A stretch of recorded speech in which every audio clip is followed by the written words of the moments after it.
আমাদের যাবার জায়গা আছে কোনো? না ভাই, আমাদের আর কোথাও যাওয়ার জায়গা নেই। আমাদের প্রথম ঠিকানা বাংলাদেশ, শেষ ঠিকানা।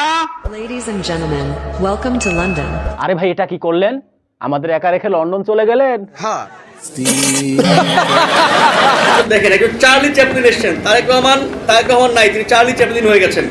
মুখে কিছুই বলেন না, শুধু হাত দিয়ে টেবিল চাপড়েন আর মুখে মুখে হাসেন, আর কিছু করেন না। আচ্ছা, ওনার মুখে কি গন্ধ? মাননীয় প্রধানমন্ত্রী জনাব তারেক রহমানের পক্ষে আমি সালাউদ্দিন আহমদ, মন্ত্রী স্বরাষ্ট্র মন্ত্রণালয়, প্রস্তাব করছি। ভাই ও বোনেরা, আমি আপনাদের কাছে কথা দিচ্ছি যে আমি যদি আপনার নেতার মুখে কি হয়েছে? নিজে কথা কইতে লজ্জা পায় নাকি? কি মানুষ রে বাবা, ছি। উনি নিজের প্রশংসা নিজে করতে পছন্দ করেন না। আসল কারণ তো হলো তার মুখে গন্ধ, যার মুখে গন্ধ। বিষয়টা কেমন জানি মিলে যাচ্ছে, তাই না? সুষ্ঠু হয়েছে নির্বাচন, ভোট দিয়েছে প্রশাসন, তাকিয়েছিল জনগণ, এর নাম বাংলাদেশের নির্বাচন। কথা কি ক্লিয়ার না ভেজাল আছে? তখনও এরকম জায়গায় জায়গায় খাম্বা ছিল, কিন্তু কারেন্ট ছিল না।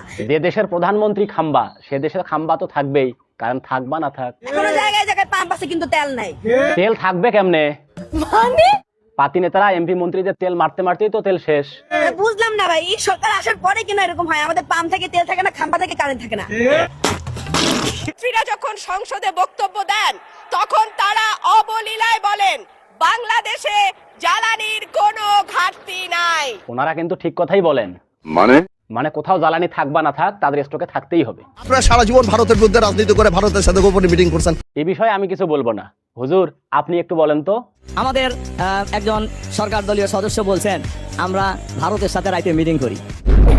বাংলাদেশের জনগণ জানে কে কোন দল কারা ভারতের সাথে মিটিং করে, কাদের সাথে আত্মীয়তা, ভারতের কাদের আত্মীয় স্বজন এখন পলায়ন করে ভারতে আছে, এবং আগে কারা যায় ভারতে ছিলেন, এসবই বাংলাদেশের মানুষ জানে। উত্তর পাইছেন নাকি আরো লাগবে? 140 টাকার সিলিন্ডার বলে বটে, তবে 2200 টাকার নিচে কোথাও সিলিন্ডার পাওয়া যায় না। বলেন কি? ঢাকা শহরে 1-2 ঘন্টা লোডশেডিং থাকে, কিন্তু গ্রামে সেটা 14 ঘন্টা পর্যন্ত গড়ায়। আরে কি কোন? আমাদের হিরোরা যারা যুদ্ধ করেছেন, যারা এখানে আছেন, তাদেরকে বলে দিই, আপনারা জেনজি কে রিপ্রেজেন্ট করেন, জামাত জেনারেশন হয়ে যান না। আপনাদের বস্তা বস্তা ডায়লগ জেনজিদের সাথে যায় না। Wake up to reality.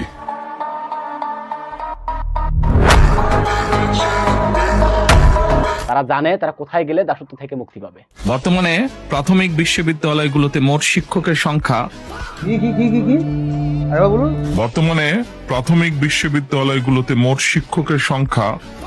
I have a প্ল্যানের একটি প্ল্যান বাস্তবায়ন হলো। বলেন কি? এখন থেকে প্রাথমিক বিদ্যালয়ের সাথে প্রাথমিক বিশ্ববিদ্যালয় বলতে হবে। হ্যাঁ